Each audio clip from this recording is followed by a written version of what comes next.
Hello. Hey.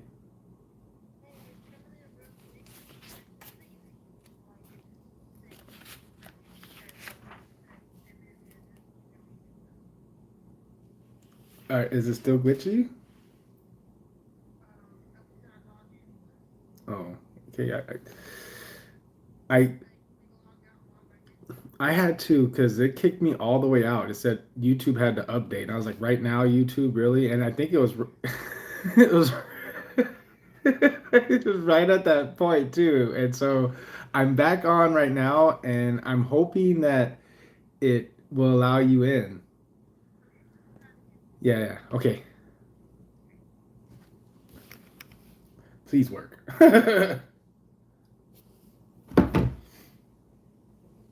What's up, YouTube? Y'all hating now? It's like that. It be like that. All right, where were we? John chapter 5. John chapter 6.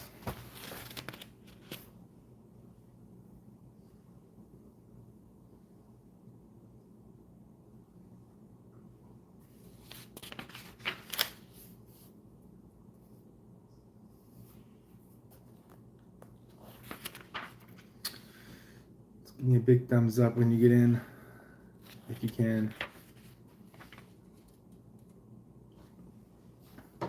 Comment box. Show all messages. Bam! Welcome to the chat. Hey! Bam! I see you. I'm gonna pin you. And then can.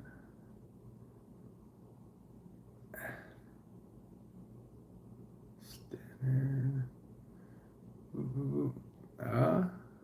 I don't know what that did, but I hope that did something. Whoa.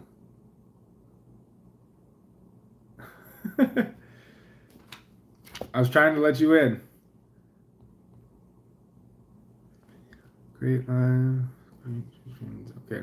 Let me try to do it like this. I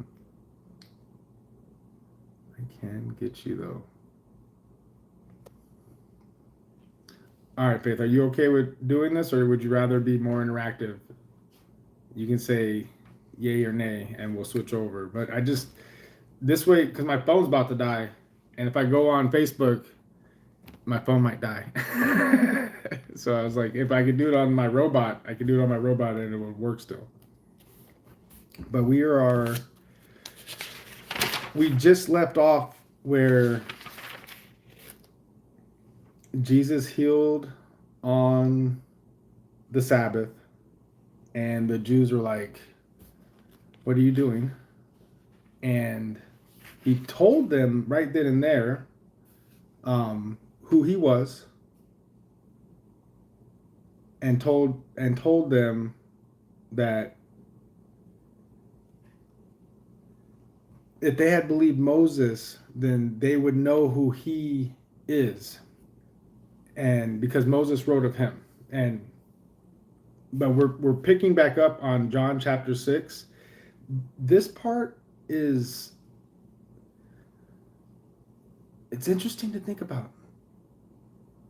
And it's because Jesus is performing miracles that we today won't understand. Like, we don't, it's hard for us to think of it be outside of this realm of a miracle. And the miracle is in John chapter 6, Jesus feeds 5,000. So if you turn to John chapter 6, we're going to start there tonight, and then we're going to finish. John chapter 6 is a little bit of a read, so we might take a pause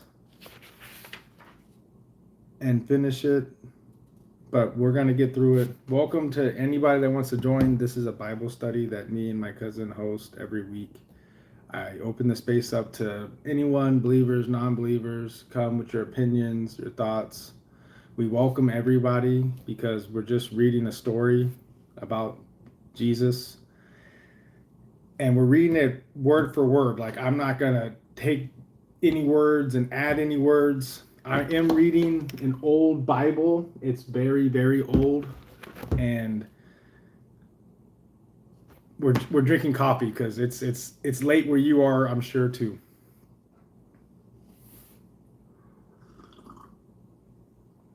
Okay, here we go. After these things, Jesus went over the Sea of Galilee, which is the Sea of Tiberias, and a great multitude followed him.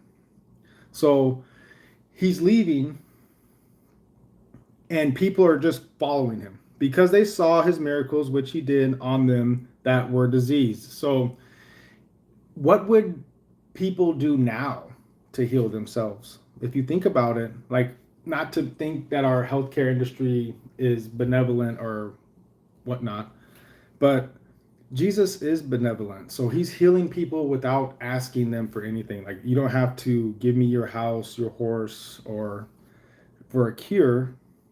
So people are following him. And Jesus went up into a mountain and sat there, and there he sat with his disciples. And the Passover, a feast of the Jews, was nigh. When Jesus then lifted up his eyes and saw the great company come upon him, he said unto Philip, Whence shall we buy bread that these may eat? So, something that I'm doing for those that are just starting, we're chronicling exactly what Jesus is talking about. So, in Jesus knows, he knows right then that how he's going to feed all these people. But he's asking, whence shall we buy bread that these may eat? He's asking one of his disciples.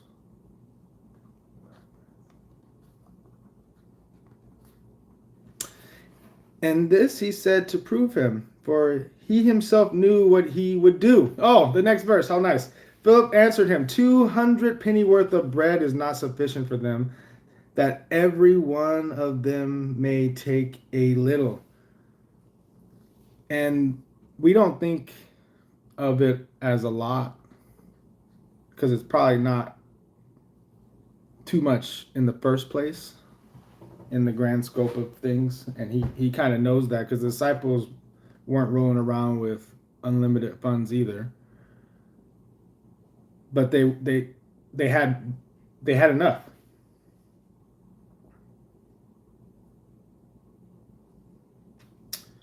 But he's saying it wouldn't be enough to feed all these people. One of his disciples answered, Simon Peter's brother, said unto him, There is a lad here which has 5 barley loaves and 2 small fishes. But what are they among so many? So this boy has only 5 loaves and 2 fishes. And Jesus said, Make the men sit down, now that there was much grass in the place. So the men sat down in a number of about 5,000. So 5,000 men. If you ever been to like a studio or like a stadium, even like the vast difference of space between like 1 or 2 people to thousands are sitting down in this field with him. And Jesus took the loaves, and when he had given thanks, he distributed it to the disciples, and the disciples to them that were set down. And likewise of the fishes, as much as they would. When they were filled, he said unto his disciples, Gather up the fragments that remain, that nothing be lost. So not only did Jesus ask them all to sit down, but then he asked his disciples to gather up everything to not be wasted. Gather it all up. Therefore they gathered them together and filled the 12 baskets with the fragments of 5 barley loaves, which remained over and above them that had eaten. Then those men when they had seen the miracle that Jesus did, said, "This is of a truth that prophet that should come into the world."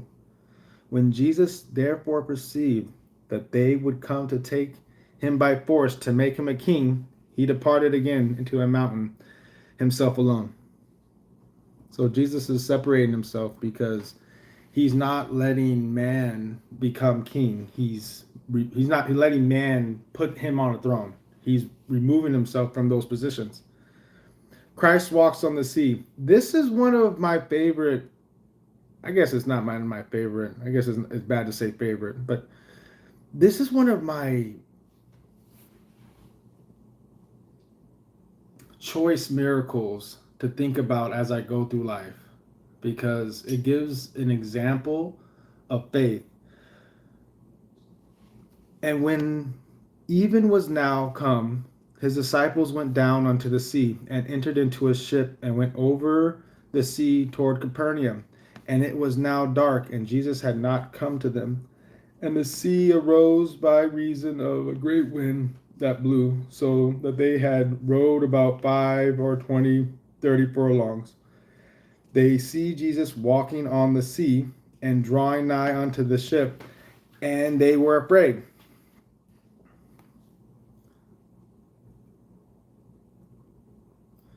All right, Faith, have you ever seen a ghost? Have you ever seen like something supernatural in your life?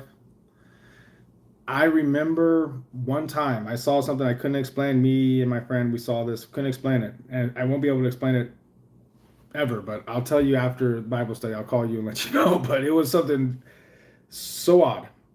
So I can appreciate the fear. But he said unto them, "It is I, be not afraid." And that is a repeating term that we see because the angels say that all the time when they interact with humans. Because how freaked out would you be as a human that came in contact with supernatural? I think every human would be a little freaked out. Yeah. Oh yeah, I can't wait to hear yours too. Because that's something that's unique to you that you have empirically, you know. Then they willing to receive him into the ship, and immediately the ship was at the land whither they went. The day following, when the people which stood on the other side of the sea saw that there was none other boat there, save the one whereunto his disciples were entered, and that Jesus went not with his disciples into the boat, but that his disciples were gone away alone. So the miracle that people are realizing is that Jesus went to the mountain. Jesus should be in the mountain because there's 5,000 people. There's 5,000 people looking for Jesus to make him king. The disciples, the people that were just with him, all went into this boat. We saw them. We just ate. We're full. We're sleeping. We saw these disciples get in the boat. The dark time came. Jesus rolls down. The boat's gone. Boat's gone. They saw the boat leave. It's gone. Disciples left. Jesus. They don't. We're gonna take care of Jesus now. It's how those 5,000 pretty much were thinking. And Jesus just walks to the boat. The day following, when the people which stood on the other side of the sea saw that there. Okay, we're past that. Howbeit there came other boats from Tiberias nigh unto the place where they did eat bread, after that the Lord had given thanks. When the people therefore saw that Jesus was not there, neither his disciples, they also took shipping and came to Capernaum seeking for Jesus. So they left. They were like, well, they're gone. They kept looking for him. And when they had found him on the other side of the sea, they said unto him, Rabbi, whence camest thou hither? Jesus answered them and said. So we're at John chapter 6, 26, and we're chronicling what Jesus talks about because we feel like it's pretty much like the most important things you can seek in your life. All right. Verily, verily, I say unto you, Ye seek me not because ye saw the miracles, but because ye did eat of the loaves and were filled. Labor not for the meat which perish, but for the meat which endureth unto everlasting life, which the Son of Man shall give unto you. For him hath God the Father sealed.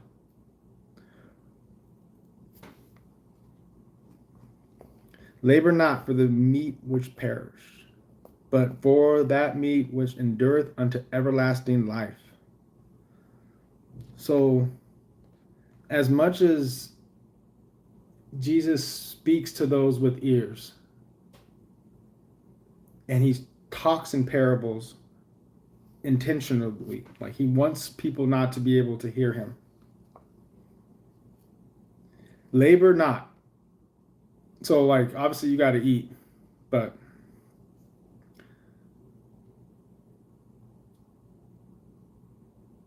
labor for the meat which endures for everlasting life. If you recall, when Jesus was talking with the disciples with the Samaritan woman, and he told them, I have meat to eat that ye know not of. I have stuff to eat that you don't even know of. And he was telling them about everlasting. He was even mentioned to the Samaritan woman at the well, everlasting water. It doesn't perish. What the Son of Man shall give unto you. So he's saying, you guys are trying to make me king. You're trying to make me king because I fed you bread. When in reality, you should be working because of what I'm to give you for what his Father has sealed for you. And there, let's stop right there. But I'm gonna put a very important note on that word right there. Chapter 6, verse 27. Jesus says it's sealed for him. For him hath God the Father sealed. And we're probably going to see that word sealed again, Faith, later on. And it's in a very important book. It's all throughout the book, but you'll see how that makes sense too. And then said unto him, what shall we do that we might work the works of God? Here comes an answer for a lot of people. And Jesus answered and said unto them, this is the work of God, that ye believe on him whom he hath sent.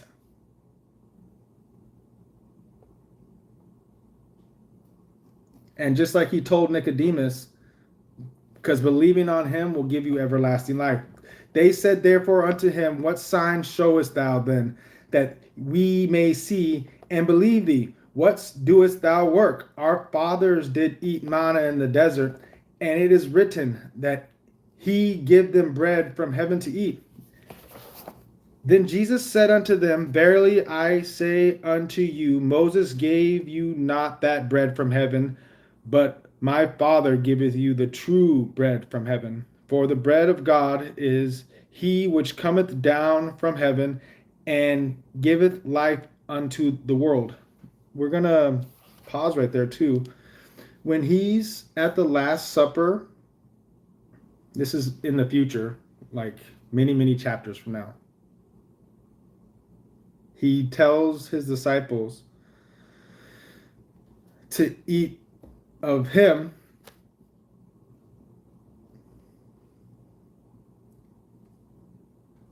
and as much as we just celebrated Christmas, this is kind of one of the beautiful parts of Jesus's birth, but we also celebrate Easter because of it. So we celebrate every day because of it, Faith.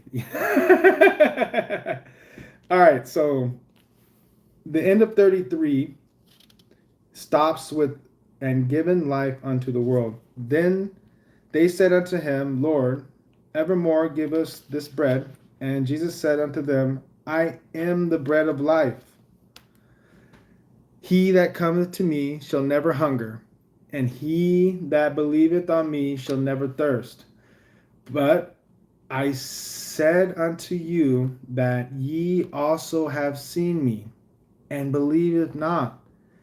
All that the Father giveth me shall come to me, and him that cometh to me, I will in no wise cast out. I'm gonna pause because here it's getting deep, Faith. So right here,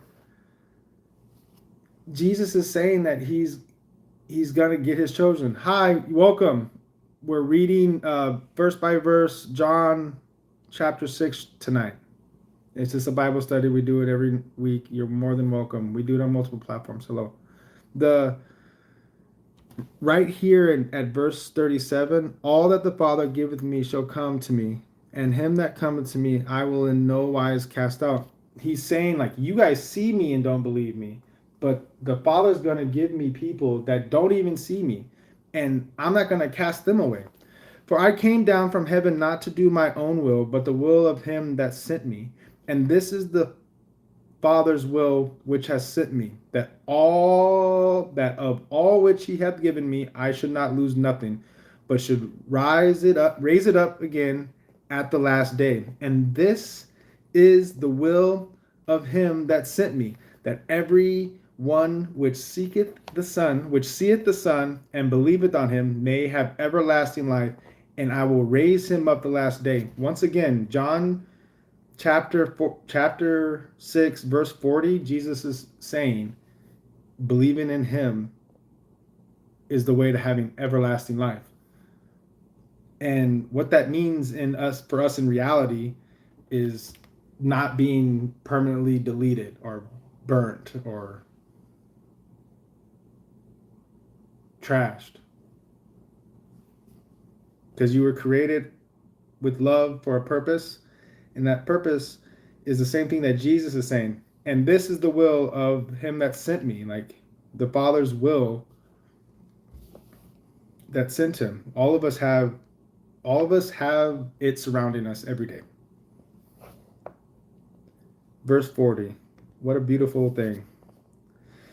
The Jews then murmured at him because he said, I am the bread which come down from heaven. And they said, is not this Jesus, the son of Joseph, whose father and mother we know? How is it then that he said, I came down from heaven? Jesus therefore answered and said unto them, murmur not among yourselves. No man can come to me except the Father which has sent me draw him, and I will raise him up at the last day. All right, Faith, can you note verse 44? I really want to hear your opinion. No man can come to me, to Jesus, he says. Jesus says, no man can come to me except the Father which has sent me draw him. So people will go to Christ who are meant for Christ, and I will raise him up on the last days. Some good notes tonight.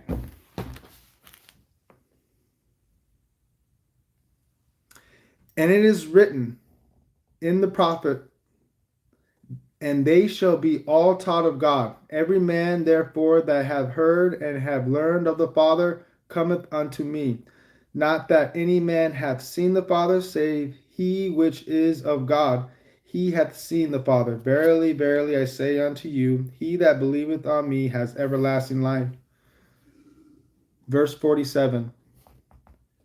I am the bread of life. 48. Your fathers did eat of manna in the wilderness and are dead. This is the bread which cometh down from heaven, that a man may eat thereof and not die. So something interesting that happened, that's why it's about to change tonight. It's about to be the world's already celebrated New Year somewhere probably. It's the year 2026 AD, the year of our Lord, because we're tracking. I am the living bread which come down from heaven. If any man eat of this bread, he shall live forever. And the bread that I will give is my flesh, which I will give for the life of the world. The Jews therefore strove among themselves, saying, how can this man give us his flesh to eat? Then Jesus said unto them, Verily, verily, I say unto you, except ye eat the flesh of the Son of Man and drink his blood, ye have no life in you. For who eateth my flesh and drinketh my blood haveth eternal life, and I will raise him up on the last days. For my flesh is meat indeed, and my blood is drink indeed. He that eateth my flesh and drinketh my blood dwelleth in me, and I in him. As the living Father hath sent me, I live by the Father. So he that eateth me, even he shall live by me. This is that bread which cometh down from heaven, not as your fathers did eat manna and are dead. He that eateth of this bread shall live forever. Verse 30, 53, sorry, verse 43, verse 53 through 58. It's such an interesting piece about Jesus describing the eating of his flesh and the drinking of his blood. Because for me, what it means is you get these little pieces of armor, whether it be like the breastplate or your helmet of salvation. It's the breastplate of righteousness, and it's just the walk, how well you do his walk. Having the belt of truth around your waist, like being able to be honest. The shield that it's a faith that helps you overcome the things that the world kind of tries to hit you with. You get that by ingesting what Jesus has provided. And we are understanding this through his story right now. But having the ability to take it in and be a part of it is what I feel like he's discussing. Like, it's not like you're taking anything less than what I am, like this piece of flesh, and embodying it, or this part of my blood, which is something that's supposed to help you cleanse yourself. Like, don't think that when he took on this task for the world, he says it. Verse 51, I will give for the life of the world. He knew it was a big task. So he's not saying it's small. He's saying it is something big. But for what we talked about earlier, it's for those people that can hear that. And I would love to hear what you think about that for 53 and 58, Faith, because having somebody go and tell you that you have to eat their flesh and drink their blood to have eternal life, you would want to know what that meant. But I feel like you have to ingest it. You have to. These things said he in the synagogue as he taught in Capernaum. Many, therefore, of his disciples, when they had heard this, said, This is an hard saying. Who can hear it? When Jesus knew in himself that his own disciples murmured at it, he said unto them. So his own disciples are like, oh my goodness. Doth this offend you? And what and if ye shall see the Son of Man ascend up where he was before? It is the Spirit that quickeneth. The flesh profited nothing. The words that I speak unto you, they are spirit, and they are life. But there are some of you that believe not. So he answers the question to his disciples, because even they are like, oh my goodness, what are we going to tell people? Jesus clarifies it by saying, this is for your spirit, not for your flesh. It is spirit that quickeneth. The flesh profited nothing. The words I speak unto you, they are spirit. That's what he said. And they are life. That's why we're chronicling all the words that Jesus says. The words that I speak unto you, They actually, you know what? Let's put that at the title. John 6:63.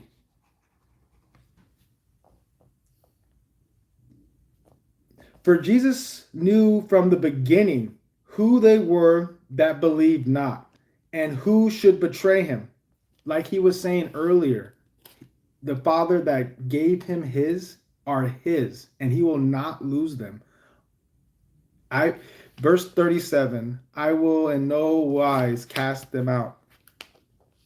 Okay, it looks like we're almost done, Faith. Sorry if I drug you a little bit into the evening. He said, therefore, I say unto you that no man can come unto me except it were given unto him of my Father. So he repeats it. You won't understand it unless the Father sent you to him.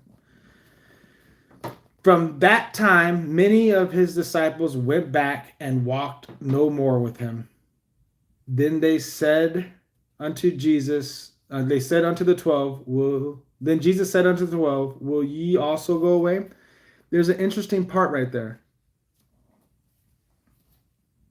So, how many people would have we lost? How many people would have been lost by saying that only those that come from the Father would come to Jesus, unless they weren't for Jesus? Because Jesus just performed those miracles. He just fed 5,000. He just told those 5,000 that they only sought him because of the miracles, because their bellies were full, and not because they were seeking the everlasting bread that he was bringing to the table. They didn't get it so much that Jesus told them that they had to ingest him, his flesh and his blood, which wasn't words like eat him. It was words like spiritually understand that he's going to fill them. And then he lost people. He lost people that were disciples, quote unquote. And then Simon Peter answered him, Lord, to whom shall we go? Thou hast the words of eternal life. There's such an interesting part about Peter's faith. Peter's I guess we'll get to it. I don't want to spoil the story, but Peter goes through some challenges. And we believe and are sure that thou art the Christ. Peter confirms he's the Messiah on earth and the Son of the living God. Jesus answered him, have not I chosen you 12? And one of you is a devil. He spoke of Judas Iscariot, the son of Simon, for it was that should betray him, and he was being one of the 12. There's an interesting part that we have to digest from that piece. I agree, Faith, they weren't true believers. I believe they weren't sent by the Father for him, and Jesus knew that. Jesus chose 11 people, and he chose one that was possessed to be his homies. He chose 11 normal dudes and one possessed by a devil. And he knew that the person possessed by a devil would betray him. He knew it. Knew it.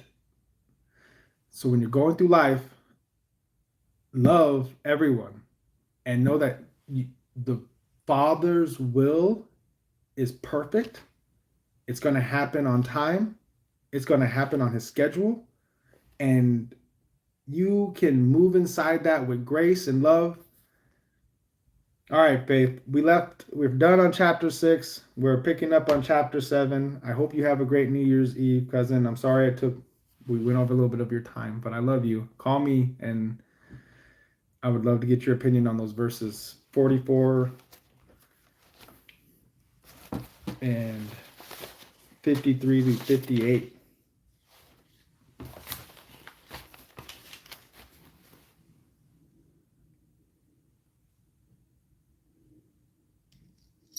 Hi, Dad. Thanks for joining us. I'm glad you're here. My dad's watching football in one hand, or he's watching the Bible study in one hand, and he's watching football in the other. Oh my goodness. I love you, Dad. We are actually reading the family Bible. My dad knows this book very well.